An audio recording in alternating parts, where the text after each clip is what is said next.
ठीक है। क्लास में हो सकता है कुछ प्रॉब्लम हो नेट का, तो जस्ट बता देना। अभी आ रही तो स्टार्ट करते हैं। ठीक है, ये पॉइंट्स क्लियर हैं सबको। जो हम लोगों ने देखा था कि नॉर्मल जो मेम्ब्रेन होती है दैट इज पोलराइज, कितना कितना चार्ज होता है, कितना पोटेंशियल होता है, नॉर्मल रेस्टिंग मेम्ब्रेन का पोटेंशियल कितना होता है?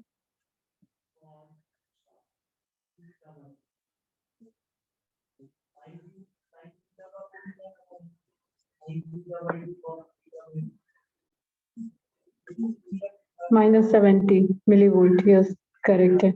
ठीक है, तो अब एक्शन पोटेंशियल जब जनरेट हुआ तो हमने देखा था साइड ए पे। अब क्वेश्चन ये है कि इस एक्शन पोटेंशियल जनरेट करने के लिए कौन सा चैनल इंपॉर्टेंट रोल प्ले किया?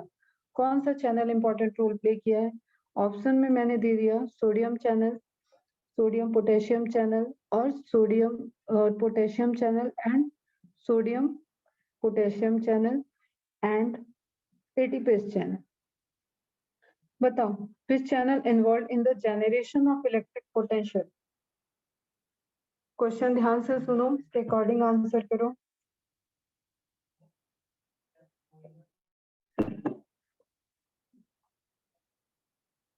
Which channel involved in the generation of action potential? Fast reply करो जरा। कैसे मनाली? सोडियम पोटेशियम कैसे?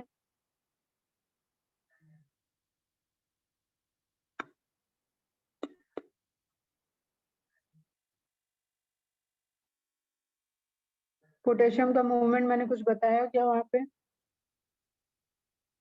अगर मेरा क्वेश्चन ये होता कि which channel is responsible for generating the resultant in the polarized membrane for generating the a potential towards the membrane, तो आपको यहाँ पे कौन सा चैनल आ जाएगा? एक क्वेश्चन ये है, एक क्वेश्चन ये है, बताओ। एक्शन पोटेंशियल जनरेट करने के लिए कौन सा चैनल मेनली रोल प्ले किया, और normal potential resting potential maintain करने के लिए कौन सा चैनल मेनली रोल प्ले किया? जब हम नॉर्मल बोल रहे हैं तो रेस्टिंग पोटेंशियल के लिए मैंने बताया था sodium potassium channel, 3 sodium 1 potassium, तो हर रिजल्टेंट में एक पोटेशियम एक सोडियम ज्यादा हो रहा था, एक पोटेशियम कम हो रहा था। रिजल्टेंट आउटर साइड पे पॉजिटिव चार्ज ज्यादा हो गए थे क्योंकि इनर साइड में नेगेटिव आयन वाले प्रोटीन्स भी अबंडेंट अमाउंट में है अलोंग विद द पोटेशियम। और फिर जो फ्लो हो रहा था that is in reverse direction, अपने लोअर कंसंट्रेशन से हायर कंसंट्रेशन की तरफ फ्लो हो रहा था, और इससे वहां पे सोडियम पोटेशियम पंप यूज हो रहा था। बट जब हमने बोला था कि वो तो रेस्टिंग पोटेंशियल की बात होगी, अब हम जब कहेंगे कि which channel is responsible for the generating action potential, तो सिर्फ सोडियम ही तो अंदर आया था, सिर्फ सोडियम अंदर आया था, तो only this channel. Is it clear? Sodium channel जो कि अपने डिफरेंट डिफरेंट 3 स्टेजेस में था, एक जिसमें वो ओपन हो सकता है, ठीक है, लेकिन क्लोज था, मतलब एक्टिव था लेकिन क्लोज था। एक जब वो ओपन हो गया है और सोडियम से ट्रांसपोर्ट हो गया है, मेम्ब्रेन जो है वो डिपोलराइज्ड हो गई है। स्टेज वो था जब वो रेस्टिंग मतलब रिपोलराइजेशन पीछे वाला आएगा और कोई नया सिग्नल नहीं आना चाहिए उस सोडियम चैनल से, इसलिए वे सारे सोडियम चैनल क्या हो जाएंगे? Closed end inactivate. ठीक है, यहाँ पे फिर क्लोज हो जाएगा। अब यहाँ से कोई sodium channel enter, sodium molecule enter नहीं कर सकता जब तक कि ये जो एक्शन पोटेंशियल जनरेट हुआ है, ये एक्शन पोटेंशियल पूरा का पूरा ट्रैवल करके एक्शन सॉरी एक्सॉन टर्मिनल तक मूव ना कर। यही थी बातें। तुम लोग को कॉन्सेप्ट समझ में नहीं आया? इज इट क्लियर और नॉट?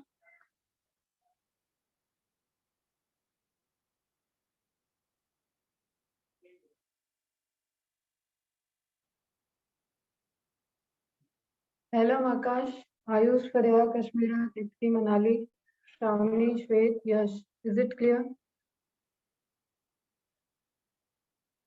तो अगर यहाँ पे चैनल पूछेगा तो कौन सा चैनल एक्शन पोटेंशियल जनरेट करने में रोल प्ले किया? Then answer is sodium, sodium channel. कौन सा चैनल है जो रेस्टिंग पोटेंशियल की मेम्ब्रेन के लिए रिस्पॉन्सिबल है? Then answer is sodium potassium pump. Sodium potassium channel active, which acted in presence of ATP against the concentration gradient. Okay, good.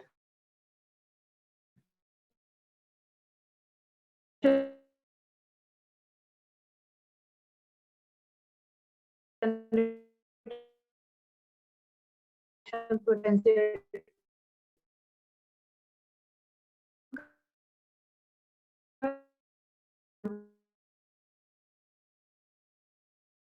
उसी तरीके से जी को फिर वो पूरा फिर देखा होगा तुम लोगों ने जो जीआईएफ मैंने भेजा था उसमें देखा होगा इस तरीके से आपका एक्शन पोटेंशियल पूरा ट्रैवल कर रहा था और कहाँ ट्रैवल किया, आउटर मेम्ब्रेन पे किया या मेम्ब्रेन के इनर साइड पे किया, मतलब मेम्ब्रेन के आउटर सरफेस पे किया या इनर साइड पे ट्रैवल किया, बताओ।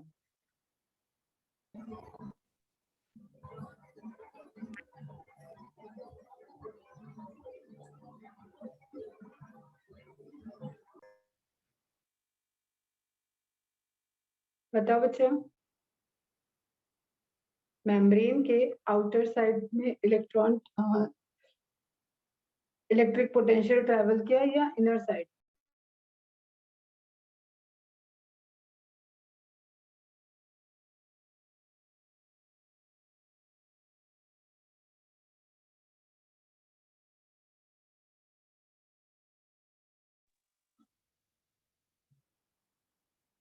एक मिनट क्या क्या कह रहे हो तुम लोग? Outer outer inner outer outer inner. Okay, Akash outer कैसे, एलम आउटर कैसे बेटा? मेम्ब्रेन के आउटर सरफेस पे पोलराइजेशन डिपोलराइजेशन हो रहा है या इनर सरफेस पे? इनर ना, इनर इनर वेरी कर रहा है, इनर, कोई कंफ्यूजन नहीं। देखो ध्यान से देखो फिर से, ये वाला देखते हैं। किधर ट्रैवल किधर किया चार्ज? पॉजिटिव चार्ज को देखना है किधर ट्रैवल कर रहा है, यहाँ पे हुआ है।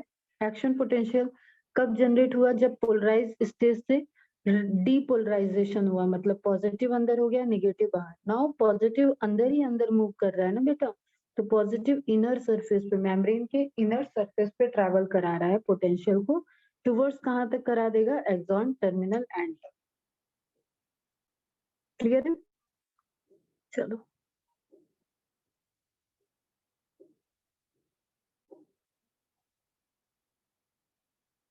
ओके। अब वो कौन सा जोन है जिसमें कोई भी अनदर इंडक्शन नहीं ट्रैवल करेगा, कोई भी अनदर इम्पल्स इस एक्सॉन के अंदर तब तक नहीं आएगा जब तक ये पूरा जो सिग्नल जनरेट हुआ है, जो एक्शन पोटेंशियल जनरेट हुआ है, वो टर्मिनल एंड तक ट्रांसपोर्ट कर जाए। तो वो जोन होता है refractory zone, refractory period, refractory time, जिसमें सोडियम चैनल आपका कैसा है? क्लोज्ड भी है और इनएक्टिवेटेड है। Closed end inactivated. अब वो इस टाइम कोई भी इम्पल्स को नहीं लेगा, जो सेल बॉडी प्रोसेस करके देगी, एक्सॉन हेलॉक से ट्रेवल करके आएगा, उस इम्पल्स को यहाँ पे वो लेगा ही नहीं रिसीव, क्योंकि सोडियम चैनल सारे क्या हैं? क्लोज्ड हैं और इनएक्टिवेटेड है। जब ये सारा एक्शन पोटेंशियल अपने टर्मिनल तक पहुंच जाएगा और दूसरे न्यूरॉन को या मस्कुलर को जहां पे उसको ट्रांसपोर्ट होना है उसको वो ट्रांसपोर्ट कर देगा, उसके बाद ये अगेन क्या हो जाएगा? Closed end activated. ओपन तो नहीं होगा लेकिन क्लोज्ड और एक्टिवेटेड रहेगा, समझ रहे हो? फिर जैसे सिग्नल रिसीव होगा, फिर से वही एक्शन पोटेंशियल जनरेट हो गया और वो क्या हो जाएगा? ओपन। ओके, तो 3 स्टेज है बेटा, ध्यान से सुनो। क्लोज्ड, एक्टिवेटेड, जो सिग्नल को रिसीव कर सकता है। इसी तरीके से लिख लो, कोई कंफ्यूजन नहीं रहेगा।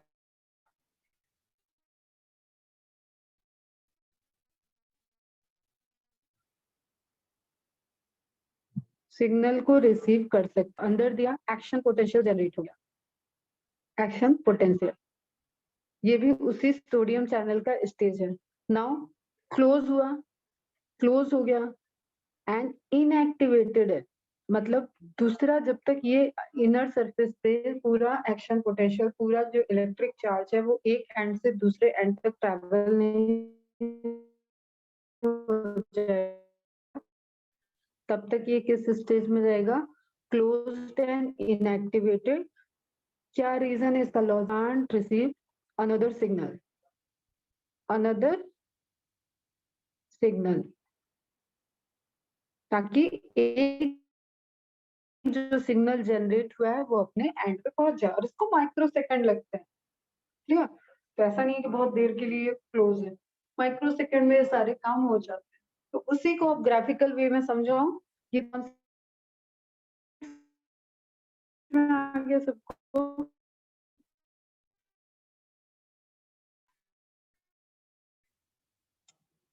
कौन को आइडेंटिफाई क्या इंडिकेट करता है, कॉन्सेप्ट में किसी को कोई problem, electric potential. Voice cut हो रही है, सबको कट हो रही है क्या वॉइस?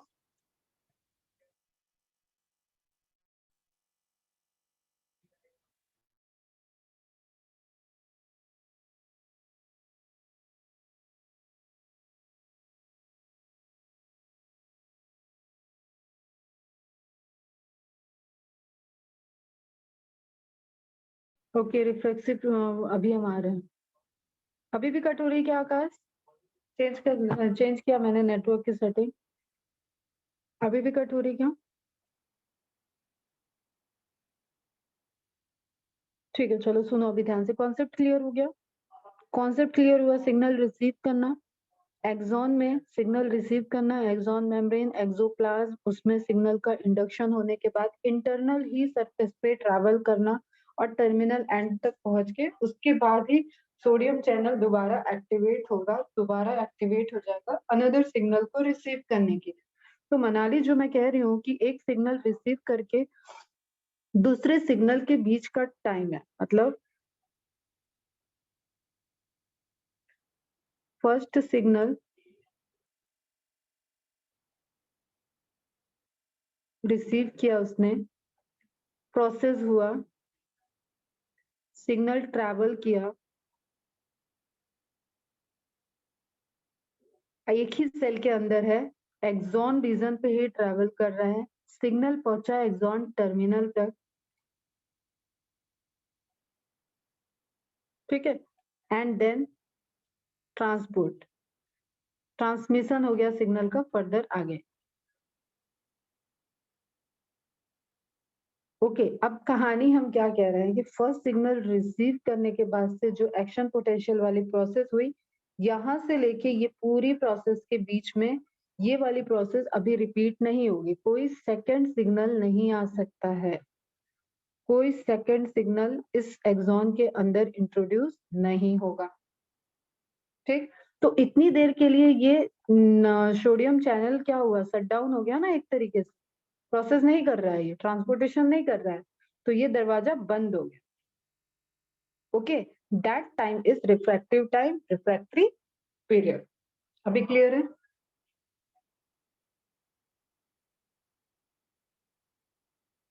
ठीक है, कॉन्सेप्ट क्लियर रहना चाहिए, किसी भी तरीके से क्वेश्चन पूछे आप कॉन्सेप्चुअल में नहीं हारना है। चलो आगे देखते हैं, अब ग्राफ को समझो, कुछ नहीं है जो आप बोल रहे हैं हम उसी को ग्राफिकल हमने रिप्रेजेंट कर दिया। ग्राफ है आपका 2D ग्राफ है, एक्स और वाई एक्सेस पे। अब आप यहाँ पे देख रहे हो कि एक्स एक्सेस पे टाइम दिया हुआ है मिली सेकेंड में, माइक्रो सेकेंड में, इवन माइक्रो सेकेंड में, एंड इधर वोल्टेज में आपको मिली वोल्ट में दिया हुआ है पोटेंशियल। क्लियर? अब सिंपल सी बात है, -70, देखो ध्यान से, एकदम अटेंटिव रहना, ध्यान से सुनो। -70 क्या है? -70 is resting membrane potential, resting potential यहाँ तक है, रेस्टिंग चल रहा है, इसके अंदर पोटेंशियल था। क्लियर? पोटेंशियल था।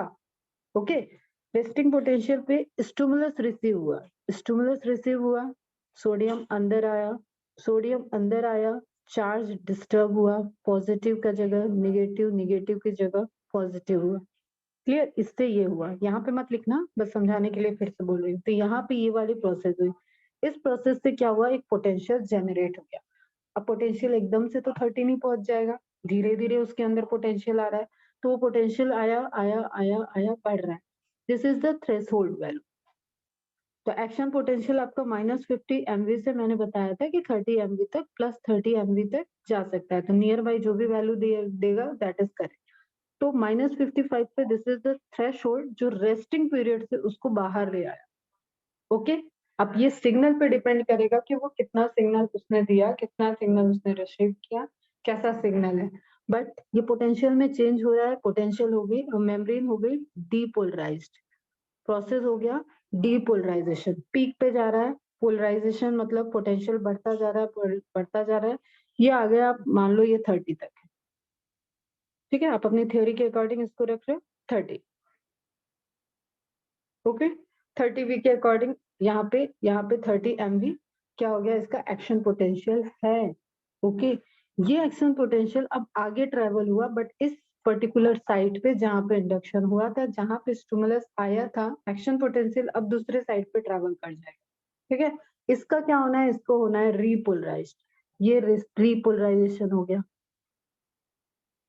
ओके, रीपोलराइजेशन हो गया, डाउन हो रहा है, रीपोलराइज्ड भी है लेकिन एक्टिविटी भी खत्म हो गई, sodium channel closed end inactive है, तो क्या हो गया, रिफ्रैक्टिव पीरियड आ गया, रिफ्रैक्टिव पीरियड इधर चल रहा है, इधर चल रहा है, इस पर्टिकुलर पोजीशन के लिए है जो सिग्नल रिसीव नहीं कर रहा था, और उसके बाद जैसे ये फिर से रेस्टिंग स्टेट में पहुंचा, तो अब ये स्टिमुलस को ले सकता है, ये स्टेज क्या होगा, ध्यान से सुनो, ये क्वेश्चन आएगा तो कंफ्यूज हो जाओगे, ये स्टेज है जहां पे सोडियम चैनल, तुम भी बता सकते हो, ठीक है, क्लोज्ड एंड क्या लिख दूं, एक्टिवेटेड इनएक्टिवेटेड, बता बच्चा, एक्टिवेटेड, वेरी गुड, ठीक। अब ये दूसरा सिग्नल ले सकता है क्योंकि ये फिर से आ गया है रेस्टिंग पोटेंशियल -70 MV पे, and channel is closed but activated, वो ओपन हो सकता है, वो सिग्नल को रिसीव करने के लिए रेडी है, इज इट क्लियर, समझ में आया ग्राफ, समझ में आ गया बच्चा। तो एक स्टिमुलस के रिस्पांस में किस तरीके से आपका एक्सॉन की लेमा पे, मतलब एक्सॉन की मेम्ब्रेन पे, एक्सो मेम्ब्रेन पे, एक्सोलेमा पे चेंजेस हो रहे हैं पोटेंशियल को, उसको ग्राफिकल रिप्रेजेंटेशन देके वो आपसे रीजन पूछ सकता है, कैसे, जैसे कि सिंपल से अभी आपके लेवल पे बहुत टफ क्वेश्चन नहीं आएंगे ग्राफ से, जो फ्रॉम द एनसीईआरटी ही ज्यादा आने के चांसेस हैं, बट फिर भी आपको ये कुछ कॉन्सेप्ट जो वहां पे हो रहा है, क्योंकि ये सब बहुत कॉन्सेप्चुअल चीजें हैं, सिस्टम कैसे पढ़ोगे जब सेल के अंदर वर्क कैसे हो रहा है वही नहीं पता, ओके, तो इसको मार्क हमने हटा दिया, हटा दिया, हटा दिया, चलो आज का होमवर्क नोट डाउन कर लो,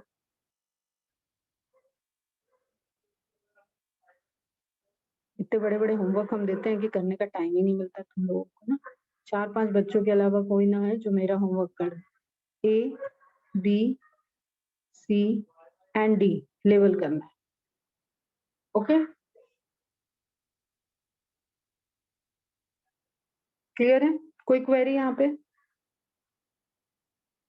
चलो अब अक्लमंद हो तो आंसर भी नोट डाउन करो और उसको लिख के बस भेज दो, और यहाँ पे इस ग्राफ को स्क्रीनशॉट ले लो और अच्छे से ड्रॉ कर लो, पोटेंशियल को समझना है -70 for resting, threshold -55 up to 40 तक जा सकता है, बट अभी हमें थियरी के अकॉर्डिंग 30 तक रहना है, 30 मिलीवोल्ट पे, एंड उसके बाद वो क्लोज हो जाएगा सोडियम चैनल एंड रीपोलराइजेशन के लिए जाएगा, उसके बाद रिफ्रैक्टरी के लिए चला जाएगा कि रीपोलराइजेशन और एक्टिव, इसके बीच में देखो रीपोलराइजेशन और एक्टिव वाला स्टेट भी आ रहा है ना, लेकिन ये यहाँ रुकेगा नहीं, नीचे की तरफ ट्रेवल कर रहा है ताकि ये रिफ्रैक्टिव पीरियड में जाए, और इसी बीच में ये सिग्नल पूरे एक्सॉन में, टर्मिनल में, एक्सॉन में ट्रेवल कर जाएगा और एक्सॉन टर्मिनल तक पहुंच जाएगा, और यहाँ पे इस पर्टिकुलर साइड पे फिर से रेस्टिंग स्टेट वाली स्टेज आते हैं।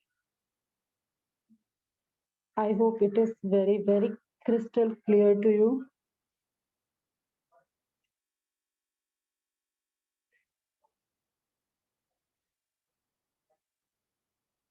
ओके, ये सब एनिमेशन मैंने सेंड किया था जिसमें आप देख रहे हो कि रिसीव करेगा, इलेक्ट्रॉन रिसीव होंगे, चेंज होगा, दोबारा जो पॉजिटिव को मेंटेन करना है उसके लिए पोटेशियम अगेन ट्रैवल कर रहा है, पोटेशियम अगेन ट्रैवल करेगा तो वो आउटसाइड आएगा, तो वहां पे एक वो जो पॉजिटिव पोटेंशियल जनरेट करना है, रिपोलराइजेशन करना है, उसमें वो इम्पोर्टेंट रोल प्ले करेगा, क्योंकि अंदर से अपने आप ही एक तो नेगेटिव जो पॉजिटिव आ रहा है पॉजिटिव मूव कर रहा है, ठीक है, पॉजिटिव मूव कर रहा है, डिपोलराइजेशन कराते जा रहा है, दूसरा ये बाहर की तरफ आ रहा है, प्रोटीन वहां पे जो है वो प्रेजेंट ही है, तो रिजल्टेंट वहां पे रिपोलराइजेशन हो जाएगा। खैर ये तो यहाँ पे आपको रेस्टिंग पोटेंशियल और सारी चीजों, 3 फिनोमेना यहाँ पे हो गया। एक तो ऑलरेडी रेस्टिंग पोटेंशियल को मेंटेन करना, फिर उसको एक्शन पोटेंशियल में कन्वर्ट करना, एंड अगेन वो रिपोलराइजेशन के लिए ट्रांसपोर्ट कराना, उसको बैक ट्रांसपोर्ट कराना।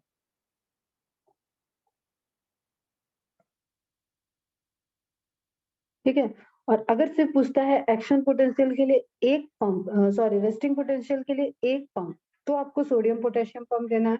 और कंट्रीब्यूशन पूछता है तो कंट्रीब्यूशन में तो आपको याद ही रखना है बेटा, सोडियम अपने कंसेंट्रेशन से भी आ सकता है, अपने पंप से भी आ सकता है, पोटेशियम अपने खुद के पंप से भी आ सकता है, बट रिजल्टेंट जो नेट वाली बात है, जो नेट वैल्यू वाली है, उसके इम्पोर्टेंट रोल में कौन प्ले कर रहा है, जब 3 और 2 का ट्रांसपोर्टेशन हो रहा है और हर ट्रांसपोर्टेशन में एक रिजल्टेंट प्लस चार्ज बाहर के साइड ज्यादा रह जा रहा है, तो वो आता है रिजल्टेंट। ओके, चलो एनसीईआरटी पॉइंट फटाफट देखते हैं। Hence the polarity of the at the site is reversed and an action potential is generated at site B. Thus the impulse action potential generated at site A arrives at site B. ये पढ़ा चुके हैं ना, हो गया नहीं?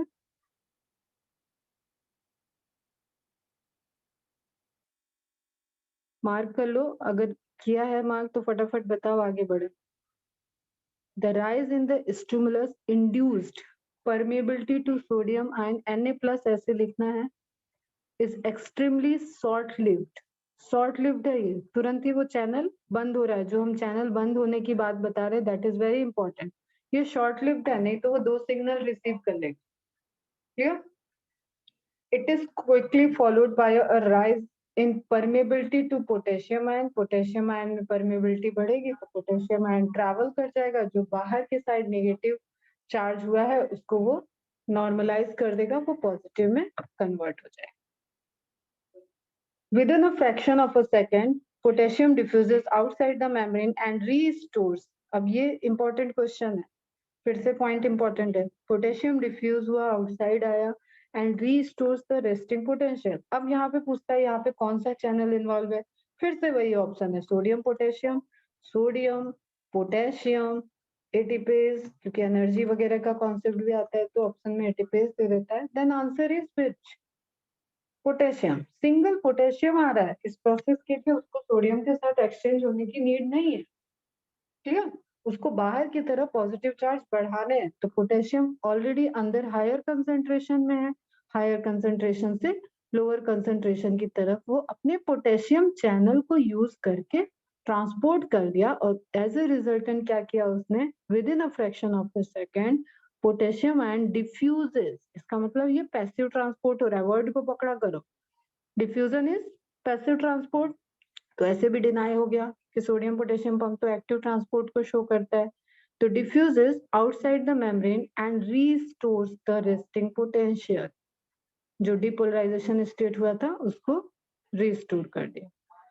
Of the membrane at the site of excitation. Site of excitation क्या है? क्या है जहां पे पहला सिग्नल रिसीव हुआ एक्सॉन हेलॉक के टर्मिनल एंड पे, यहाँ पे। क्लियर?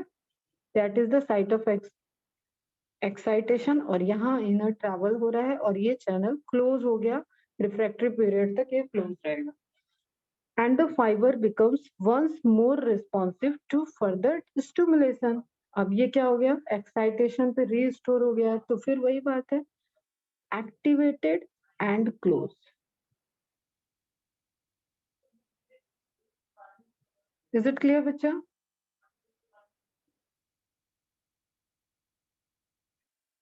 बताओ बेटा।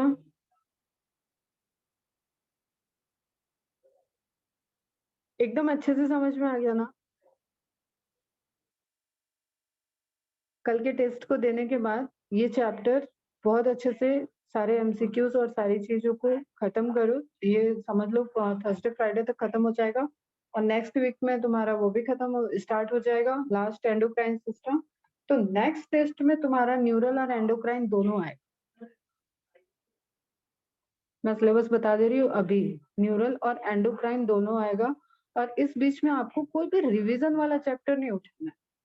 जो ह्यूमन फिजियोलॉजी चल रही है यही लोगे आप, ह्यूमन फिजियोलॉजी पढ़ते रहो। ह्यूमन फिजियोलॉजी कंप्लीट होने के बाद जब मैं कहूंगी अब रिवाइज करो तो रिवाइज करना। It should be very clear. यहाँ से क्वेश्चन ट्रिकी बनेंगे और वो आपसे सॉल्व नहीं होगा तो प्रॉब्लम है। आपको हर एक वर्ड का मीनिंग पता होना चाहिए, इसने क्यों डिफ्यूजेस यूज किया, क्यों इनर साइड बोल रहा है, क्यों आउटर साइड बोल रहा है, मेम्ब्रेन एक है उसकी दो साइड भी होती है, ये सब चीज कॉन्सेप्ट है बेटा। तभी तो सेल चैप्टर में इतना मेहनत किया था ना। कोई क्वेरी यहाँ पे, कोई क्वेरी?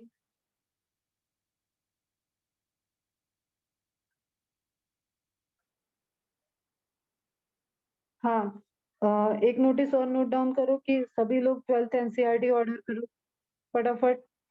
Amazon से ऑर्डर करो या फ्लिपकार्ट से करो। 12th एनसीईआरटी की बुक, एक चैप्टर के बाद 12th स्टार्ट हो जाएगा एनसीईआरटी, तब खरीदने चाहोगे तो टाइम लगेगा। ऑर्डर करके रखो। और प्रिंट देखना अच्छा, एडिशन देखना नया हो, 2021 का या 2020 का एडिशन मिल जाएगा, Amazon पे अवेलेबल है। और आज मैं अगर भूल जाऊं तो मुझे मैसेज करो, भी कोई भी पर्सनली मैसेज करो कि ग्रुप पे इस एनसीईआरटी को खरीदने की लिंक शेयर कर दीजिए। मैं तो मैं ग्रुप पे शेयर कर दूंगी और उसको तुम लोग बस ऑर्डर कर। ओके, समझ में आई? अब देखो मैंने एक एनिमेशन भेजा था, शायद ये वाला भेजा या नहीं भेजा, जो ट्रैवल का है कि किस तरीके से ट्रैवल होगा, माइलिनेटेड शीट में प्रोपगेशन कैसा होगा और अनमाइलिनेटेड शीट में कैसे प्रोपगेशन होगा। तो सिंपल सी बात है बेटा, जो नोट्स ऑफ रैनवियर है वो आपको जंपिंग वाला सिस्टम अलाउ करता है, जंपिंग सिस्टम अलाउ करता है, मतलब यहाँ से इस तरीके से जंप करके ट्रैवल करेगा। और इस जो साइड पे है यहाँ पे वो क्योंकि ओपन एटमॉस्फेयर से इंटरेक्ट करता है। उस दिन मैंने पूछा था तुम लोगों से कि इलेक्ट्रिक करंट वगैरह खत्म हुआ है कि नहीं, पढ़े हो कि नहीं? रेजिस्टेंस, लॉस, रीजनरेशन हुआ है ना? तो मैं शायद अभी वो बहुत ज्यादा क्लियर नहीं बता पाऊँ, इसलिए तुम लोग रिलेट करना। मुझे जितना याद आ रहा है ये ओपन से कनेक्ट होता है, ओपन ओपन सर्किट में फ्लो करेगा तो लॉस ऑफ चार्ज होता है, क्लियर। और जो कवर है तो एक रेजिस्टेंस रहेगा, उससे लॉस ऑफ चार्ज नहीं होगा। और जो ओपन में है उसमें लॉस ऑफ चार्ज भी होगा, और उसको ट्रैवल करने में क्योंकि वो एनवायरमेंट से इंटरेक्ट कर रहा है उस वजह से वहां पे वो स्लो होता जाएगा चार्ज। एंड जब आपका इस तरीके से है उसको कोई पॉइंट मिल रहा है तो इस पॉइंट पे वो चार्ज रीजनरेट होती है, वो इससे इंटरेक्ट करके रीजनरेट होता है एंड देन जंप हो जाता है। इसको बोलते हैं saltatory movement.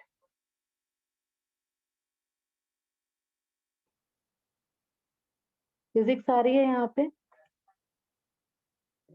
Is it clear, समझ में आया? तो सॉल्टेटरी मूवमेंट में जो चार्ज होता है, जो चार्ज होता है वो फास्ट ट्रेवल होता है और लॉस उसमें कम होता है। ओके बच्चा, क्लियर है? तो माइलिनेटेड में सॉल्टेटरी मूवमेंट दिखेगा, फास्ट होगा, जो लॉस होगा चार्ज का वो कम होता है, दैट्स व्हाई वो ट्रैवल करता है फास्ट में। अनमाइलिनेटेड में आप देख रहे हो यहाँ से अगर इसने कोई प्रेशर जनरेट किया है, इसको ये दबाएगा, अपने शू से रिलेट कराएगा, एनालॉजी शो की गई है। अगर ये इसको यहाँ पे दबाएगा तो ये धीरे धीरे धीरे धीरे ट्रैवल करेगा और एंड तक जाने में उसको टाइम लगेगा। दोनों एनिमेशन में आप देखोगे तो आपको डिफरेंस समझ में आएगा। और एक रिस्ट्रिक्शन, एक रेजिस्टेंस लगा दोगे तो फिर ये यहीं पे इसके अंदर ट्रैवल करेगा और फास्ट ट्रैवल करेगा। ओके, तो ये तो हो गया जनरेशन और transportation, propagation within an axon, एक एक्सॉन के अंदर।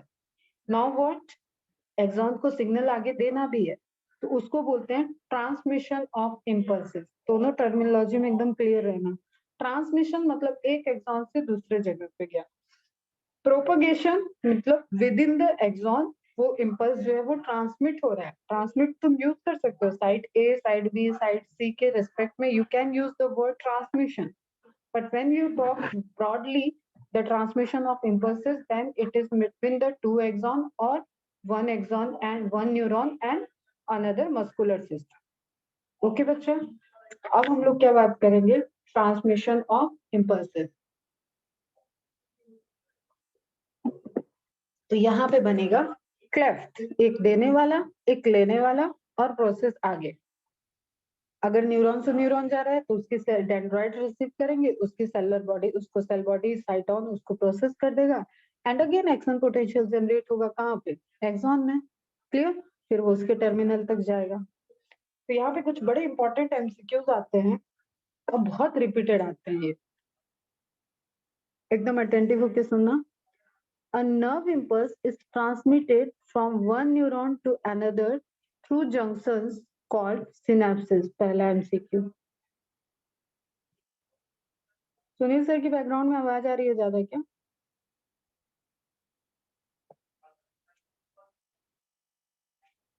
नहीं आ रही है ना? डिस्टर्बेंस नहीं ना हो रहा है? चलो ध्यान से सुनो। A nerve impulse is transmitted from one neuron to another through junction called synapses. पहला एमसीक्यू मार्क करो। A synapse is formed. क्या बनाता है? अगेन वैसा ही कॉन्सेप्ट है। देखो बेटा कितनी बार ये सब खूबसूरत चीजें पढ़ सकते हो। एल्वोलाई है, ब्लड कैपिलरी है, सिग्नल आएगा तो एक देने वाला है, एक रिसीव करने वाला है, एक मेम्ब्रेन बेसमेंट मेम्ब्रेन है। ठीक है। जक्स्ट्रा ग्लोमेरुलर अपरेटस में ग्लोमेरुलस में देखा तुमने, एक सिग्नल दे रहा है, एफरेंट दे रही है, कैप्सूल रिसीव कर रहा है, बीच में मेम्ब्रेन है, बेसमेंट मेम्ब्रेन है, वहां से ट्रेवल कर रहा है। सेम लाइक यहाँ पे कैसा हो रहा है, एक स्ट्रक्चर बन रहा है जिसको बोलते हैं synapse. Clear? Is form by the membrane. क्या क्या इन्वॉल्व होगा? Pre synaptic neuron. ठीक है, एकदम इंट्रोडक्टरी वाले लेक्चर में मैंने दिखाया भी था तुम्हें।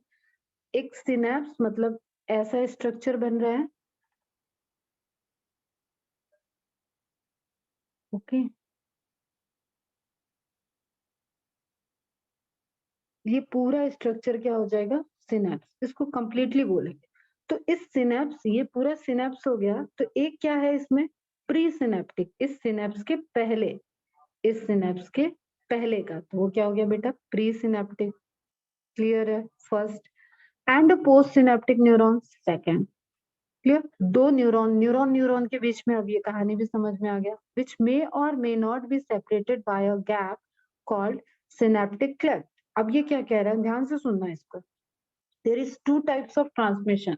एक कि ये दोनों आपस में सटे हों, यहाँ पे कोई गैप ना हो। क्लियर?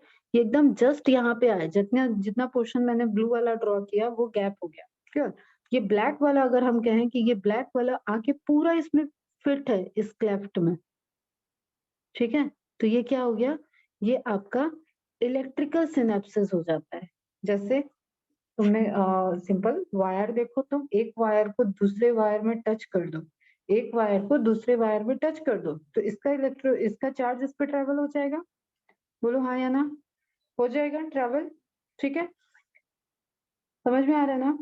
ठीक। एक वायर को तुमने कहीं किसी मूवी वूवी में सीन देखा हो कि क्रिमिनल टाइप का या कहीं पे भी कुछ देखा हो जहाँ पे इस तरीके का एक्सीडेंटल प्लान किया गया हो, तो इलेक्ट्रिक सप्लाई देके वायर को स्विमिंग पूल में डाला हुआ केस बहुत दिखाता है।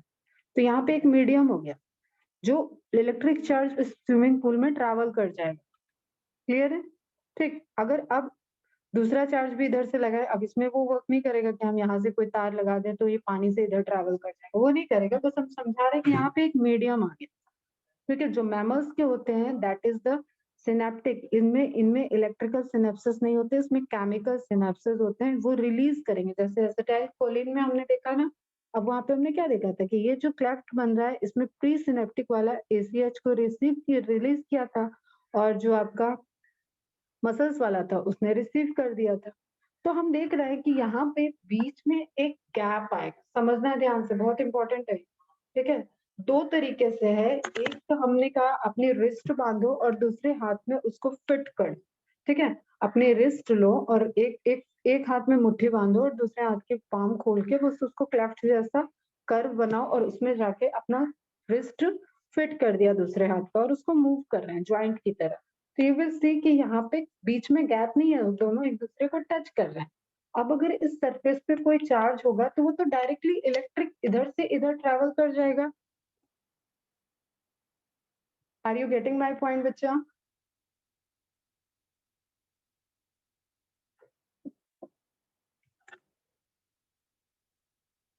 समझ में आया? तो उसको बोले इलेक्ट्रिक सिनेप्सिस। ठीक। और जहां पे न्यूरोट्रांसमीटर रिलीज होंगे और दूसरा रिसीव करेगा, मतलब कुछ केमिकल रिलीज हुआ है और दूसरे ने केमिकल को रिसीव करके फिर से उसको केमिकल एनर्जी को नर्वस न्यूरॉन इलेक्ट्रिकल एनर्जी में कन्वर्ट कर दिया, तो उसको बोलेंगे chemical synapses. Very very important है बेटा, ठीक है। A synapse is formed by a membrane of presynaptic neuron and a postsynaptic neuron which may or may not be separated by a gap called synaptic cleft. Cleft क्या हुआ? जो बीच का gap हो गया। अब मैं कह रही हूँ अपने रिस्ट को टच मत करो, बीच में रोक के रखो, दूसरे पूरे पाम तक टच नहीं करो, तो बीच में तुम्हें जो गैप दिख रहा है that is cleft. There are two types of synapses, namely electrical synapses and chemical synapses. At electrical synapses, the membrane of pre and post synaptic neurons in very close proximity. Clear है बच्चा? समझ में आ गया एकदम? दोनों आपकी wrist जाके आपके पाम में फिट हो गई, तो क्या हो गया? वो क्लोज प्रॉक्सिमिटी, प्रॉक्सिमिटी मतलब पास में, दोनों एक दूसरे के बहुत पास हैं, तो इलेक्ट्रिक चार्ज एक से दूसरे पे ट्रैवल कर जाएगा इजीली। ओके, मार्क हो गई NCERT.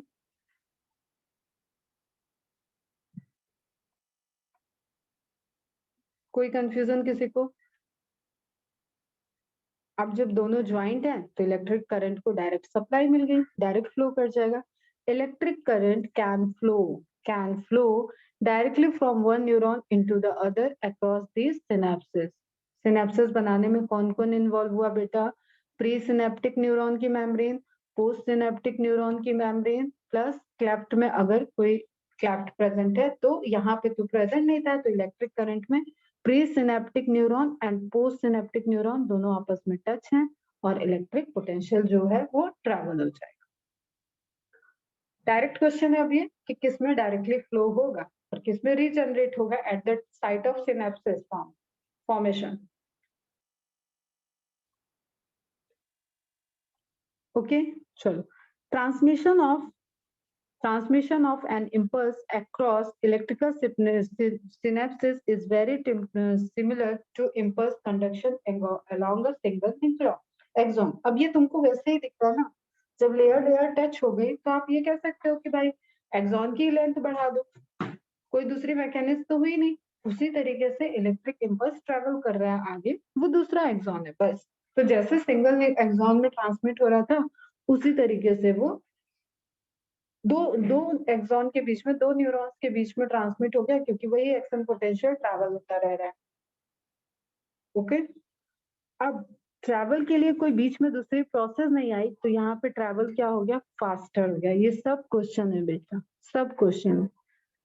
Impulse transmission across an electric synapses is always faster than that across a chemical synapses, क्योंकि यहाँ पे एक प्रोसेस चलेगी जो न्यूरोट्रांसमीटर के केमिकल रिलीज हो रहे हैं, और जो दूसरा न्यूरॉन्स है, न्यूरोट्रांसमीटर जो रिलीज हो रहे हैं, दूसरा जो न्यूरॉन है उसके डेंड्राइट रिसीव करेंगे, उसके साइटोन में प्रोसेसिंग होगा, देन एक्सॉन में दोबारा उसके इम्पल्स जनरेट होगा। हालांकि ये भी माइक्रो सेकंड में होने वाला है, कोई ऐसा बहुत टाइम नहीं लगता है, लेकिन कंपेयर टू दिस जिसपे सिग्नल ऐसे ऐसे जैसे करंट लग गया, तो ये तो यहाँ ट्रेवल कर गया तुरंत, यहाँ पे ये प्रोसेस होनी है बीच में, that's why it will take time. Okay, लेकिन एक्यूरेसी ज्यादा होती है, सही डायरेक्शन में सिग्नल के जाने के चांसेस ज्यादा है। ओके, और बार बार रीजनरेट होता है तो अमाउंट अच्छा जाता है। दैट्स व्हाई ये इवॉल्व फीचर है, ये मैमल्स का फीचर है। Now look again, chemical synapses के कंपेयर में इलेक्ट्रिकल सिनेप्सिस में जो इम्पल्स का ट्रांसमिशन है दैट इज फास्टर। ठीक है, अब ये बहुत इंपॉर्टेंट पॉइंट है, electrical synapsis are rare in our system, absent नहीं होते हैं बट रेयर। ठीक है, मेन सिस्टम्स में जो हमारे सिनेप्सिस प्रेजेंट है that are chemical synapsis, they work on the presence of neurotransmitter. Clear? और कई कुछ न्यूरॉन्स ऐसे होते हैं जो आपस में कनेक्टेड हैं, तो वहां पे इलेक्ट्रिकल सिनेप्सिस दिखते हैं हमें, बट वो rare. At the chemical synapses, the membrane of the pre and post synaptic neurons, फिर मार्किंग करो, are separated by fluid filled space called synaptic cleft. जैसे आप बेसमेंट मेम्ब्रेन का कॉन्सेप्ट देखते थे, उसी तरीके से यहाँ पे भी एक दोनों सेल के बीच में इंटरस्टिशियल फ्लूइड है, जिसको आप क्या बोल रहे हो, सिनेप्टिक क्लेफ्ट। तो सिनेप्टिक क्लेफ्ट फिर से सुनो ध्यान से, प्री सिनेप्टिक न्यूरॉन की membrane, pre synaptic neuron membrane plus synaptic cleft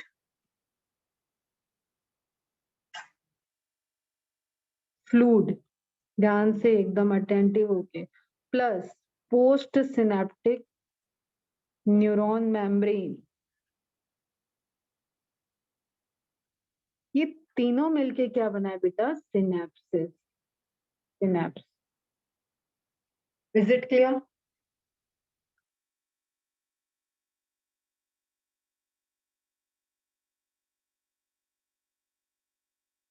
okay, good.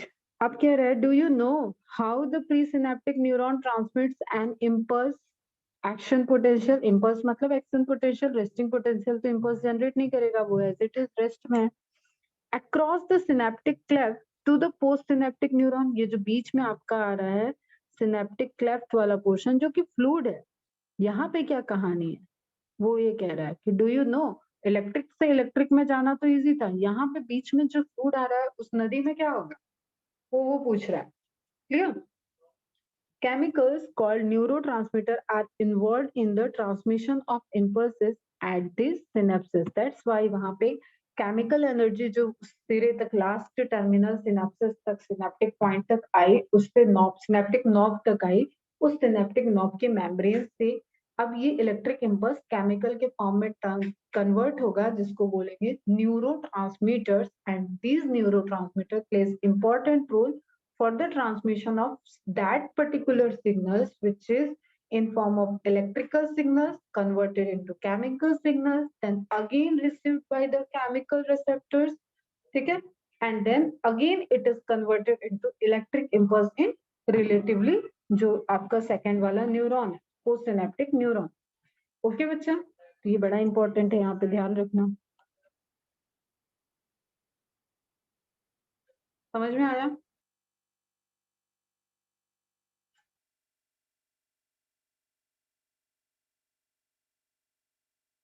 Is it clear बच्चा?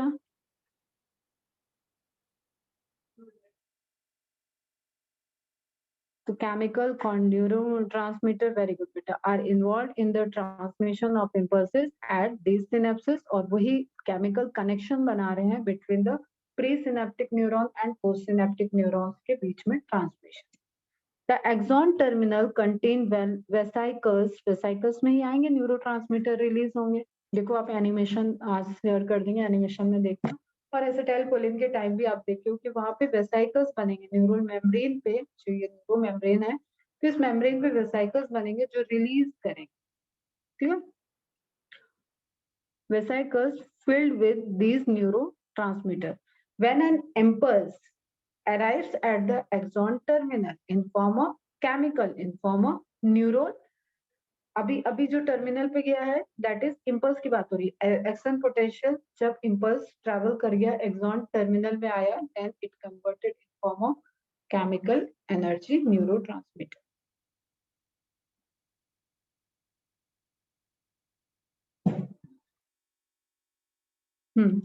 थ्योरी को देखते पहले फिर इमेजेस देखते हैं। It stimulates the movement of the synaptic vesicles towards the membrane where they fuse with the plasma membrane and release their neurotransmitter in the synaptic cleft. ठीक है, पहले फ्यूजन हो रहा है, वहां सिनेप्सिस का फॉर्मेशन होगा, देन न्यूरोट्रांसमीटर सिनेप्टिक क्लेफ्ट में आएंगे, देन न्यूरोट्रांसमीटर सिनेप्टिक क्लेफ्ट से ट्रेवल करेंगे, और दूसरा जो पोस्ट सिनेप्टिक न्यूरॉन से उसकी मेम्ब्रेन उसको रिसीव करेगी।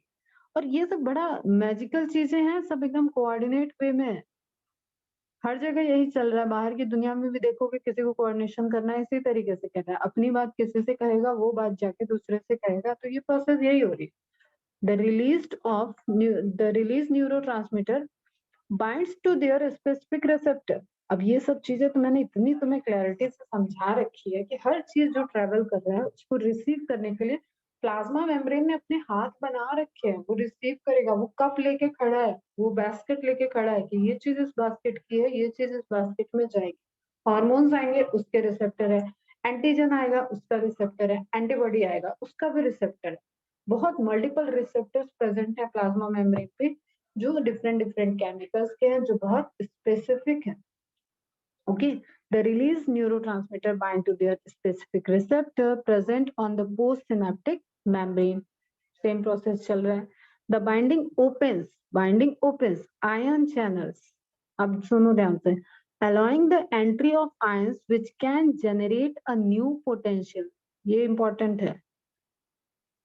वो इलेक्ट्रिक इम्पल्स न्यू जनरेट हो रहा है, सिग्नल वही आ रहे हैं, सिग्नल वही आ रहे हैं, और ये न्यू जनरेशन है, नया इलेक्ट्रिक इम्पल्स जनरेट होगा in the post synaptic neuron, और अब वो उसके एक्सॉन से पूरा ट्रेवल करेगा। देन अगेन कहानी वही है, पुरानी वाली। The new potential develop may be either excitatory और इनहिबिटरी। अब ये डिपेंड है कि वो कैसा है। ऐसा है ना कि एक्साइटेड होके उस प्रोसेस को करना है तो वो करवाने वाला इम्पल्स होगा। एक्साइट हुए, एक्साइटमेंट हमें मिला है, सिग्नल हमें मिला है, लेकिन रुकना है, इनहिबिटरी है, तो उसके लिए इनहिबिटरी रिस्पॉन्स डेवलप होगा। किसी भी स्टिमुलस के रिस्पेक्ट में आपको इनहिबिशन करना है या एक्साइटेशन करना है, स्टिमुलेशन को प्रमोट करना है। कोई काम को आप एक्साइटेड होके कर रहे हो उस स्टिमुलस से, या आप रुक रहे हो, ठीक है, तो दैट इज द इनहिबिटरी भी हो सकता है और एक्साइटेड। जैसे आप मस्कुलर जंक्शन पे देख रहे हो तो वो कैसा है, वो एक्साइटेटरी है, एक्साइटेटरी रिस्पॉन्स, मसल्स को मूव कराने के लिए वहां पे कैल्शियम आयन एसिटाइलकोलिन से इंटरेक्ट किया एंड रिलीज हुआ, देन एसिटाइलकोलिन रिसेप्टर रिसीव किए, वो ट्रेवल किया, कैल्शियम आयन को रिलीज किया, सारा प्लाज्मा में। Is it clear? सारे पॉइंट्स क्लियर हुए यहाँ पे?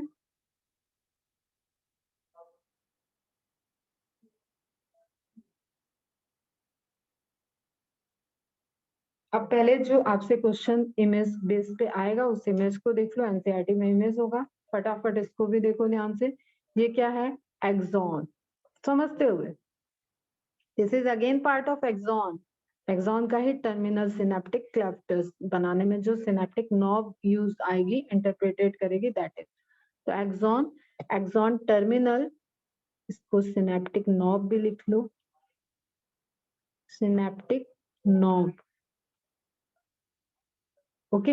एक्सॉन टर्मिनल सिनेप्टिक वेसाइकल्स, जिसके अंदर न्यूरोट्रांसमीटर होंगे,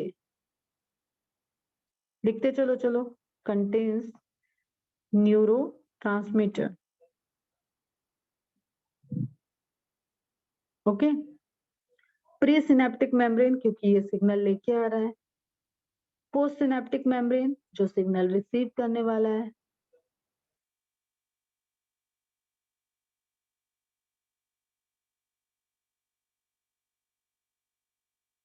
ओके, बीच में क्या है?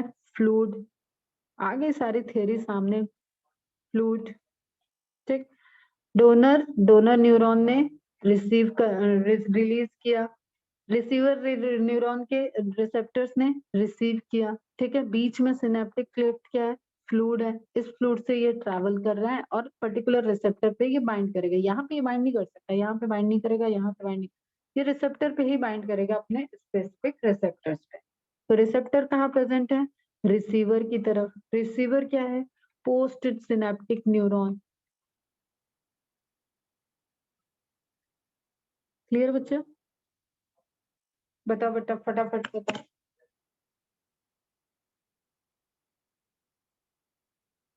अब ये एग्जाम माइलिनेटेड भी हो सकता है, अनमाइलिनेटेड भी हो सकता है, बात उसकी नहीं हो रही। और ये कैसा क्लेफ्ट है, कैसा सिनेप्टिक है, इलेक्ट्रिकल या केमिकल? बताओ फर्स्ट, ये इलेक्ट्रिकल है या केमिकल है?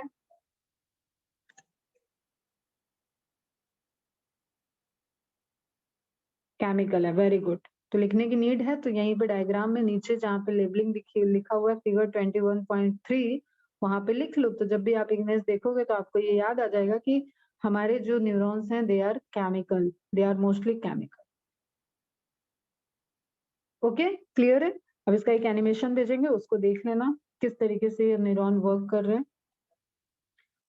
कुछ और यहाँ पे है सिनेप्टिक वेसिकल, वोल्टेज गेटेड। अब यहाँ पे भी calcium ion important role play करेगा, जो इसको चैनल को ओपनिंग कराएगा, चैनल के थ्रू ट्रैवल करना है, वेसिकल्स एक्सोसाइटोसिस करेगी, ये सब कंट्रोल्ड वे में होता है, इतना भी आपको नहीं पढ़ना है। बस आप कैल्शियम आयन का यहाँ पे इंपॉर्टेंट रोल समझ लो कि कैल्शियम आयन बड़ा इंपॉर्टेंट है। सोडियम, पोटेशियम, मैग्नीशियम, कैल्शियम, ये सब इंपॉर्टेंट रोल प्ले करते हैं। Neurotransmitter reuptake pump, neurotransmitter receptor, synaptic cleft, dendritic spine, मतलब आगे जो सेल है वो डेंड्राइट है, ठीक है, वो सॉरी न्यूरॉन है, तो उसका डेंड्राइट रिसीव कर रहा है पोस्ट सिनेप्टिक डेंसिटी एक्सॉन्टेड। चलो, बहुत ज्यादा इसमें कुछ ऐसा नहीं है जो आपको ध्यान देना। Okay, this is again animated है, एनिमेशन में देखना। एक्शन पोटेंशियल ट्रैवल होके आ रहा है, रिलीज होगा यहाँ पे केमिकल के फॉर्म में, न्यूरोट्रांसमीटर के फॉर्म में रिलीज होगा, यहाँ पे वेसाइकल्स फॉर्म हो जाएंगी, एंड फाइनली वो रिलीज होगा, कुछ चैनल्स होंगे उसके थ्रू वो रिलीज होगा, कुछ प्लाज्मा मेम्ब्रेन के थ्रू रिलीज होगा, प्लाज्मा मेम्ब्रेन के थ्रू ही मेनली रिलीज होता है, एंड देन वो सिनेप्टिक क्लेफ्ट में आएगा। सिनेप्टिक क्लेफ्ट में रिसेप्टर्स जो दूसरे के प्रेजेंट है, दूसरे रिसीवर के रिसेप्टर्स प्रेजेंट है, वो उसको रिसीव करेंगे और सिग्नल को आगे रीजनरेट कराएंगे, अगेन वो मेम्ब्रेन पे रीजनरेट। चलो, ये खत्म हो गया। अब अपना सिग्नल जनरेशन, सिग्नल ट्रांसमिशन, मतलब न्यूरॉन के अंदर का जो कॉन्सेप्ट था वो कंप्लीट हो चुका है। एक एक्स्ट्रा नॉलेज मैं दूंगी, भूल जाऊं तो याद दिला देना। Nature of properties of nerve fibre, जो पहले पूछा जाता था, अब आता नहीं है क्वेश्चन, लेकिन एटलीस्ट हम नेचर जाने कि जो सेल्स हैं उनका नेचर क्या है, तो उसको मैं देती हूँ, मंडे के लेक्चर पे दे दूंगी। अभी हम एनसीईआरटी का ही पॉइंट ले लिए हैं। Central nervous system, CNS, it include brain and spinal cord, ठीक है, तो मतलब अभी आपको ब्रेन के बारे में, ब्रेन से स्टार्ट करेंगे, स्पाइनल कॉर्ड तक पूरा पढ़ते हुए चलेंगे। Okay, the brain is the central information processing organ, central information processing organ। तुमने वो सुना है सीपीयू, सेंट्रल प्रोसेसिंग यूनिट, कहाँ पे होता है, कहाँ सुना है? कंप्यूटर में, वेरी गुड। तो आपका मॉनिटर कुछ भी काम नहीं कर सकता अगर, कीबोर्ड कुछ भी काम नहीं कर सकती अगर सीपीयू यहाँ पे वर्क नहीं करेगा। तो आपकी पूरी बॉडी, सेंट्रल नर्वस सिस्टम को छोड़ दो, पूरी बॉडी आपकी कैसी है, उसी तरीके से जो आपके असेंबली है, जो आपने सिस्टम को असेंबल किया हुआ है, या लैपटॉप है, व्हाटएवर जो असेंबल किया हुआ है, वो सारा चीज जब तक कोऑर्डिनेटेड वे में सीपीयू से वर्किंग सिग्नल्स को रिसीव करके, प्रोसेस करके, एक्टिवेटिंग एनर्जी वगैरह सारी चीजें नहीं वहां रिसीव होगी, तो वो फंक्शन नहीं करेगा, वो सिर्फ आपके डब्बे की तरह रखा रहे। ठीक है, तो उसी तरीके से बॉडी तो है, जैसे कोई बंदा है, कोई पर्सन चला गया कोमा में, ठीक है, कोई पर्सन है ब्रेन डेड बोल रहे हैं हम उसको, ठीक, ब्रेन डेड है, तो उसकी बॉडी तो है ना, जैसे खराब कंप्यूटर से आप उसको एनालॉग कर सकते हो कि एक घर में सिस्टम पड़ा हुआ है जो कभी काम करता था लेकिन खराब हो गया। सुनने में ऑड लग रहा है, वियर्ड लग रहा है, लेकिन समझाने के लिए बता रही हूँ। जैसे चलो मुन्ना भाई एमबीबीएस मूवी देखिए, उसमें एक कैरेक्टर दिखाता है, समथिंग जो भी रहे, विनोद भाई या समथिंग ऐसे बोलते हैं, वो उसको दिखाता है, वो पूरा एकदम ऐसे लेटा रहता है, उसकी गर्दन एक साइड में झुकी रहती है, वो कोई रिस्पॉन्स नहीं देता है, कोई रिस्पॉन्स नहीं देता है। आनंद, हाँ आनंद भाई, ठीक है। लेकिन बाद में, अब वो क्योंकि मूवी है, तो मूवी में थोड़ा सा जो एक होता है ना कि जीने की will power, and that is science actually, movie में नहीं है। अगर अंदर से उस बंदे की जीने की इच्छा है, ठीक है, तो उसकी बॉडी अलग तरीके से रिस्पॉन्स करती है। तो along with the medical treatment, आप पूछना किसी से भी पूछो जो मेडिकल फील्ड की नॉलेज रखते हैं, वो जानेंगे, उनको एक ही सेम डिजीज के पेशेंट मिलेंगे, लेकिन सर्वाइवल में विल पावर वालों का अलग सर्वाइवल रेट चला जाता है, उस डिजीज से लड़ने की अलग उनकी टेंडेंसी होती है, और जिनकी विल पावर नहीं है उनकी अलग टेंडेंसी है। मैंने तो अपने घर में ही देखा हुआ है ये एग्जाम्पल। मेरी मम्मी और पापा दोनों को कैंसर हुआ, मेरी मम्मी विल पावर की बहुत स्ट्रांग थी, उनको डॉक्टर ने बोला कि उनकी लाइफ जो है, थर्ड स्टेज का कैंसर है, लाइफ जो है उनकी 2 मंथ की है, लेकिन शी सर्वाइव 4 इयर्स। मेरे पापा की भी सेम कहानी, उनको भी थर्ड स्टेज में डिटेक्ट हुआ, उनको भी डॉक्टर ने बोला लाइफ 2 मंथ की है, he survived only 1.5 month. You can relate. यहाँ विल पावर एकदम जीरो, क्योंकि ये ट्रीटमेंट तो इन्होंने ही कराया था, ये जर्नी इन्होंने ही देखी थी, ठीक। तो कैसे बॉडी वर्क की, डिफरेंस समझो। तो वो फैक्ट है, करती है बॉडी उस तरीके से अलाउ। तो मेन हमारी बॉडी किस तरीके से काम कर रही है, हमारा ब्रेन क्या एकदम उसमें रिस्पॉन्स नहीं दे रहा है, या ब्रेन सुन समझ रहा है लेकिन बॉडी को वो सिग्नल नहीं दे रहा है, इस सब डिफरेंट डिफरेंट कंडीशंस होती है, ठीक। तो brain is basically the central information processing organ of our body and act as the command and control system. Clear? ठीक है, डायरेक्ट ये अब ये स्टेटमेंट दे सकता है आपको, find the incorrect and correct ones. It controls the voluntary movement. अब ये पूरी आपकी लिस्ट आ सकती है, A B C match the column, तो ये मार्क होना चाहिए। Voluntary movement, balance of the body, आप किस तरीके से खड़े हो, पोस्चर आपका क्या, आप चल पा रहे हो, वही फिजिकल एक्सरसाइज वाला एग्जांपल दिया था ना, आप हाथ सीधा करवाया डॉक्टर, आपके हाथ क्या मूव कर रहे हैं, आपको उसने बोला सीधा खड़े रहने को, तो आप कितनी देर बिना पैर को मूव किए, कितनी देर आपकी बॉडी बिना शेकिंग किए आप खड़े रह सकते हो, ये सब बैलेंस ऑफ द बॉडी में आ जाता है। Functioning of the vital involuntary organ like सब vital organ, lungs, heart, kidney, abdominal वाले पोर्शन, थर्मो रेगुलेशन, टेम्परेचर को मेंटेन करना, हंगर, भूख फील होना, थर्स्ट, प्यास फील होना, सिरकाडियन साइकिल। सिरकाडियन साइकिल मतलब आपका बायोलॉजिकल क्लॉक, आप कब सोते हो कब, देखो कुछ लोगों का इतना फिक्स होता है ना ये कि उनको उस टाइम में नींद आती है, तो वो हर 24 घंटे में उसी टाइम पे उनको नींद आएगी। ये देखो, अब तो क्या डेली रूटीन लोगों का इतना डिस्टर्ब हो रखा है, इनफैक्ट मेरा भी काफी डिस्टर्ब है, हम लोगों को नहीं बोलते, लेकिन एक जो कहे ना कि एक किसी को कोई बहुत आइडियल हो आपके घर में या आपके लाइफ में, जो बहुत डिसिप्लिन से रहते हो, उनका उठने का टाइम फिक्स हो, उनका सोने का टाइम फिक्स हो, उनका खाने पीने का टाइम फिक्स है, तो यू विल फाइंड कि वो फिक्स होने की वजह से नहीं है, उनकी बॉडी भी उसी तरीके के सर्काडियन 24 आवर्स की रिदम को मेंटेन करके रखी हुई है। उस टाइम पे वो कुछ और करेंगे ना तो उनसे होगा ही नहीं, वो टाइम ही ऐसा होगा कि वो उनके सोने का टाइम हो चुका है, वो उनके खाने का टाइम हो चुका है, बॉडी ब्रेन रिस्पॉन्स करता है। तो दैट इज सिरकाडियन, यहाँ से मार्क कर लेना, कभी कभी डायरेक्ट पूछा हुआ है। circadian rhythms of our body, activities of several endocrine glands, जो आपकी hormonal gland है, and human behavior, that all are controlled by the central nervous system. It is also the site for processing of vision, hearing, speech, memory, intelligence, emotions and thought. अब ये तो हो गई आपकी NCERT का एक paragraph. मैं थोड़ा सा बियॉन्ड एनसीईआरटी चलती हूँ, कुछ ब्रेन की इमेजेस देखते हैं और किस पोर्शन से क्या फंक्शन होता है उसको रिलेट करते हैं। ओके, पहले जो स्टार्टिंग में फैक्ट्स लिखवाए हुए हैं उसी फैक्ट के पास ये भी ऐड कर लेना। The brain is an energy hog, energy को यूज करने वाला एक प्लेस है जो बहुत मेजर अमाउंट ऑफ आपकी बॉडी की एनर्जी को यूज कर रहा है। Only 2% of the body weight, body weight के कंपेयर में देखो तो ब्रेन का वेट कितना है, 2% है, ठीक है।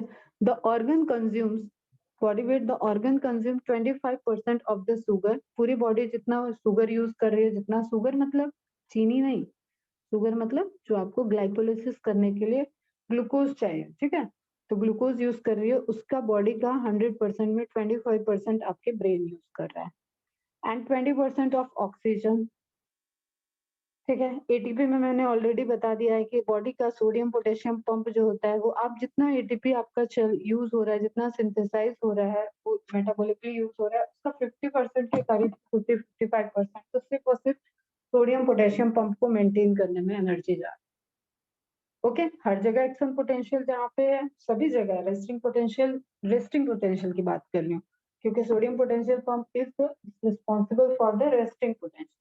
तो मेम्ब्रेन जो पोलराइज्ड है वहां पे सोडियम पोटेशियम पंप वर्क कर रहा है। ऑक्सीजन का ध्यान है। Your cerebellum can not allow, ये इंपॉर्टेंट पॉइंट है, ये जीके का भी पॉइंट है। आपका जो सेरेबेलम वाला पोर्शन है, पहले तो ध्यान से देखो जरा सेरेबेलम कहाँ है, दिस वन इज सेरेबेलम, जो स्टेम के, ब्रेन स्टेम के पास है, स्पाइनल कॉर्ड के कनेक्टिव एरिया में, ठीक है। इसकी भी इंटरेस्टिंग फैक्ट है, जब पढ़ेंगे सेरेबेलम तब बात करेंगे। तो अब यहाँ पे देखो, ये जो पोर्शन है ये पोर्शन ही रिस्पॉन्सिबल है कि जब आप खुद को टिकल करो, खुद को गुदगुदी लगाओ, तो यू विल नथिंग फील, वहाँ कोई फीलिंग ही नहीं होगी कि आपको गुदगुदी लगी, ठीक है? लेकिन कोई भी दूसरा, कोई भी बड़े आपको बचपन में कोई खिला रहा है या कोई आपके ऐसे पैर को ही नीचे तलवे को टच करे, तो यू विल फील कि आपको गुदगुदी महसूस होती है। तो ये भी फैक्ट है, हमारा ब्रेन खुद के फिंगर टच को, खुद की फिंगर टच से टिकल को फील नहीं कराता है। Is it clear? Your dreams are still a mystery. वो तो किसी को नहीं पता है, सिंपली एक इसके पीछे वही थ्योरी है कि जो मेमोरी जनरेट हुई है और आप जिसको रीजनरेट नहीं करते हो, रीयूज नहीं करते हो, रिवाइज नहीं करते हो, उस मेमोरी को, अब आपको लगता है ये कभी आपने देखा नहीं, लेकिन मैंने एक दिन आपको बताया कि आपकी आंखें जब खुली हैं तो उसका एक विजन है, वो आप क्या सेंस कर रहे हो वो ब्रेन आपको प्रोसेस करके दिखा रहा है। लेकिन ब्रेन आपकी पूरी, जैसे आप कैमरा ऑन करके फोटो लेते हो ना, तो उस कैमरे में, उस फोटो में बहुत छोटी-छोटी, बहुत बड़ी-बड़ी चीजें हैं, लेकिन आपको जिस पे फोकस करना होता है, आप उसको फोकस करते हो। समझना इस बात को। सेम वे में जब आप देख रहे हो, तो आप रिस्पॉन्स सिर्फ उस चीज के रिस्पॉन्स में कर रहे हो जिसपे आपका उस वक्त ब्रेन सिग्नल दे रहा है आपको, ठीक है? बट ब्रेन ने पूरा का पूरा वो फोटो की तरह, जैसे अगर जस्ट सपोज मैं कहीं पे ऐसे खड़े होके कोई फोटो क्लिक करती हूँ, फिर तुम्हारे कैप्शन के उस पे छत पे खड़े होके एक मैंने फोटो क्लिक की, तो उसमें बहुत सारी चीजें आ गई, तो उसी तरीके से वो हमारे ब्रेन में जाती है और वो वहां पे स्टोर हो जाती हैं। अब अगर हमने उसको रिकॉल किया, रिवाइज किया, पढ़ने लिखने से चीजें कोई रिलेटेड है, उसको रिवाइज किया, तो ब्रेन को पता चल जाता है ये कोई बहुत इंपॉर्टेंट वेसाइकल्स वाले इंफॉर्मेशन है, इसको बार बार बार बार रिवाइज कर रहा है, इसको इसके परमानेंट मेमोरी में भेजना पड़ेगा। और अगर यूज नहीं हो रहा है, तो ब्रेन उसको रात को, उस फॉर्मूले को आपको नींद में निकाल दिया और वो कॉन्सेप्ट, वो चैप्टर आपके ब्रेन से टाटा बाय बाय हो जाता है। तो दैट इज ड्रीम की जो कॉन्सेप्चुअल स्टोरी अभी एक्सेप्टेड है, थ्योरी, वो यही है। The brain lacks pain receptor. अब बड़ा इंटरेस्टिंग फैक्ट है ये भी। ब्रेन के, सब बोलते हैं मेरा सर दर्द हो रहा है, मैं भी बोलती हूँ मेरा माइग्रेन हो रहा है, तो हमारा ब्रेन बहुत सारे बॉडी के पार्ट के पेन को जरूर फील करता है, आपको फील कराता है कि पेन है, लेकिन आपको ये प्रैक्टिकल में कराया जाएगा। अगर आप एमबीबीएस में आप देखोगे फर्स्ट ईयर में, जब आपको ऑर्गन्स देखने पड़ेंगे, करने पड़ेंगे, तो आपको बताया जाएगा कि ये जो पूरा अंदर का एक सर्किट है, जो आपको सेरेब्रल कॉर्टेक्स वगैरह का रीजन दिख रहा है, उन सभी सर्किट में वहां पे कहीं पे भी पेन रिसेप्टर नहीं होते हैं। तो अगर, अब वैसे तो पॉसिबल नहीं है कि किसी को कॉन्शियस माइंड में ब्रेन का ऑपरेशन किया जाए, बट इट इज नोन कि ये एक्सेप्टेड है कि अंदर जो इस एरिया में है वहां कोई पेन रिसेप्टर नहीं। आप निडल भी चुभाओगे ऊपर स्किन पे तो आपको पता चल रहा है, लेकिन अगर ये क्रॉस कर गया तो अंदर कितना भी उसको पेन देने की कोशिश करो, आपका ब्रेन अपने पेन को सेंस नहीं करता है। The organ plays the role of detecting and processing pain from any other part of the body except in itself. Please note that the scalp that protects your brain tissue do have the pain receptor. तो आप जो ऊपर से touch करके अभी अभी देखने लगे होगे कि मैम बोल रही है जरा टच करे, तो वो आप स्कैल्प को टच कर रहे हो, वो स्किन को टच कर रहे हो, उसके पास पेन रिसेप्टर्स हैं, इंटरनल पोर्शन में नहीं है। अब हमें ध्यान रखना है, फिर से वही पार्ट वाली बात आती है, जब तक पार्ट नहीं समझ में आता है इसको बार बार देखा करो। फ्रंटल बोन के नीचे फ्रंटल लोब, मोटर एरिया है एक आपका, जो कि मोटरी मूवमेंट कराएगा, ठीक है, वॉलंटरी मूवमेंट करा रहा है। Parietal lobe, occipital lobe, cerebellum, brain stem, temporal root. इस तरीके से हम जान रहे हैं कि कई सारे पोर्शन है, इनको थोड़ा सा देखते हैं डिटेल में। Is it visible to you? या आपके नॉलेज के लिए भी है, और जो आप ह्यूमन फिजियोलॉजी में देख रहे हो उन सभी चीजों को आप यहाँ पे मार्क कर लेना, वो आपके काम की चीज है, बाकी चीजें आपको नॉलेज के लिए होना चाहिए। जैसे फ्रंटल लोब वाला पोर्शन है, वहां से आप प्रॉब्लम सॉल्विंग में रोल प्ले करते हो, कोई जजमेंट आप कर रहे हो तो उसमें आपका वो फ्रंटल लोब इन्वॉल्व है। इनिबिशन ऑफ बिहेवियर कोई शो कर रहे हो, कोई प्लानिंग कर रहे हो, कोई एंटिसिपेशन कर रहे हो, कुछ कैलकुलेट कर रहे हो, कुछ लाइक कि हाँ अरे ये ऐसा हो सकता है, शक कर रहे हो, तो दैट इज अगेन अगेन उसमें फ्रंटल लोब इन्वॉल्व है। स्पीकिंग, एक्सप्रेसिव लैंग्वेज, स्पीक जो हम बोल रहे हैं, that is again frontal lobe. Emotional expression, frontal lobe. Awareness of ability, तो मोस्ट ऑफ द चीजों में आपको देखोगे आप फोर ब्रेन इन्वॉल्व होता है. क्लियर. मोटर प्लानिंग, ठीक है, मोटर न्यूरॉन से जो भी आप करा रहे हो. सेल्फ मॉनिटरिंग, खुद को मॉनिटर कर रहे हो. पर्सनालिटी से related, sexual behaviour, behavioural control, limitation, organisation, attention, concentration, mental flexibility, initiation. इस तरीके के जो भी आप डेली रूटीन में प्रोसेस कर रहे हो, उस हर एक्टिविटी में आपका फ्रंटल लोब इन्वॉल्व है. क्लियर. पैराइटल लोब को आप देखो तो sense of touch, taste, smell, differentiation, जो आप डिस्टिंग्विशन कर रहे हो, साइज, शेप, कलर को, ब्लू ग्रीन आप पहचान रहे हो, इन सभी चीजों में पैराइटल लोब इन्वॉल्व है. स्पेशियल परसेप्शन, किसी चीज का कैसा स्ट्रक्चर है वो आप क्या कर रहे हो, उसमें पैराइटल लोब इन्वॉल्व है. कुछ आपको जब फिजिक्स में कैलकुलेट करना होता है तो सर आपको 3D इमेज इमेजिन कराते होंगे, उसमें भी पैराइटल लोब इन्वॉल्व है. ठीक है. एकेडमिक स्किल, जो आप पढ़ाई लिखाई में तेज हो, math, calculations, logical, reading, writing, ये सारी चीजें, इन सभी में भी पैराइटल लोब इन्वॉल्व है. फिर अलग से हम बताएंगे तुम्हें लेफ्ट और राइट हेमिस्फीयर कैसे, कौन सा स्किल वाला है, कौन सा पढ़ाई लिखाई वाला है, कौन सा स्टोरेज वाला है, कौन सा क्रिएटिविटी वाला है, वो वहां पे बात करेंगे. अभी लोग के अकॉर्डिंग देख रहे हैं. ठीक है. विजुअल, ऑक्सीपिटल, नेम इंडिकेट कर रहा है विजुअल. ठीक है. रिसीव करेगा सिग्नल को, विजुअल सिग्नल्स को करेगा. Visual interpretation and reading, perception and recognition. आप देख रहे हो किसी को देखा हुआ और फिर कुछ टाइम बाद बोलो पता नहीं कोई तो आया है घर में, इनको कहीं देखा है, नाम वाम नहीं याद है, लेकिन आप उनका चेहरा, आपको फेस पहचाना पहचाना लग रहा है. तो ये विजुअल वाला पोर्शन आपके लिए इम्पोर्टेंट है. आई आपको पढ़ना भी है, हियरिंग का पढ़ना ईयर. फिर आपको सेरेबेलम से डायरेक्ट क्वेश्चन पूछता है बेटा, function of cerebellum. Coordination of voluntary movement, जो आप बैलेंसिंग देख रहे हो, जब भी डॉक्टर किसी का बैलेंसिंग टेस्ट कर रहा है तो वो मोस्टली उसका देख रहा है कि वो सेरेबेलम कैसे उसका एक्टिवेट है, कैसे कोऑर्डिनेट कर रहा है. Clear. Coordination of voluntary movement, balance and equilibrium, some memory for reflex motor act. किसी चीज में जैसे कहते हैं ना कि किसी का लोड बहुत ज्यादा है, उसके हिस्से का एंड होने वाला. क्लियर. तो उस केस में सेरेबेलम इंपॉर्टेंट होगा. फिर आपको ब्रेन स्टेम तो पढ़ाते हैं हम. टेम्पोरल लोब का रीजन देखो. टेम्पोरल लोब का कहाँ का इन्वॉल्व हो रहा है. Understanding languages, organisation, sequencing, informational retrieval, musical awareness, memory, hearing, learning, ये सारी चीजें आप देख रहे हो, उसमें टेम्पोरल लोब इन्वॉल्व है, ब्रेन का पार्ट.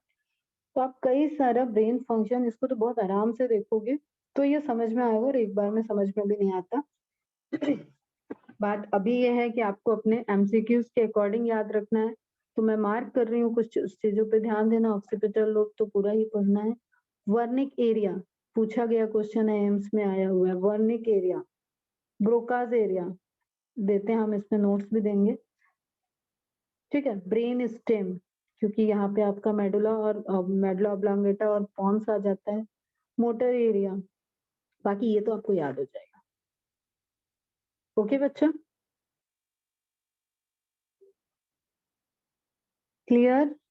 समझ में आ रहा है. बस अभी क्या समझना है, ये याद नहीं होगा आपको एक बार में, बस आपको ये समझना है कि ब्रेन का जो 2% नॉलेज है उसमें हमें इतना पता है कि ब्रेन का कौन सा एरिया किस फंक्शन में इन्वॉल्व है. बाकी इसके अंदर की सर्किट तो बड़ी ही डेंजरस है, अभी तक उसको पूरा डिकोड नहीं किया गया है, लेकिन फिर भी हमें ये पता है कि किस जगह पे क्या क्या प्रोसेस हो रहा है. क्लियर. एक सेंटर में ग्रूव जाता है, सेंट्रल में ग्रूव है, सेरेब्रल कॉर्टेक्स फोर ब्रेन में, उसको बोलते हैं सेंट्रल सर्कस. या आप जब डायरेक्ट इमेज देखोगे तो भी उसमें आप आइडेंटिफाई कर सकते हो. ये रियल इमेज दिख रही है आपको एक, इसमें भी आपको सेंट्रल सर्कस दिखेगा. ठीक है. तो कल जरा टेस्ट दे लो अच्छे से, फिर पूरा ब्रेन वाला पोर्शन अच्छे से हम लोग सीएनएस में ये सारे लोब और डिफरेंट डिफरेंट फंक्शन से रिलेटेड क्या क्या स्ट्रक्चर फोर ब्रेन में आएंगे, क्या क्या मिड ब्रेन में आएगी, क्या क्या हिंड ब्रेन में आएगा, इसको कंप्लीट करेंगे मंडे. ओके बच्चा, क्लियर है? एंड करते हैं लेक्चर आज का। कोई भी डाउट रिलेटेड टू टेस्ट हो तो उसको पूछ लो, आज ही पूछ के खत्म कर लेना, कल सुबह तक के लिए मत ही रखना, ये रिक्वेस्ट है। चलो बाय बेटा।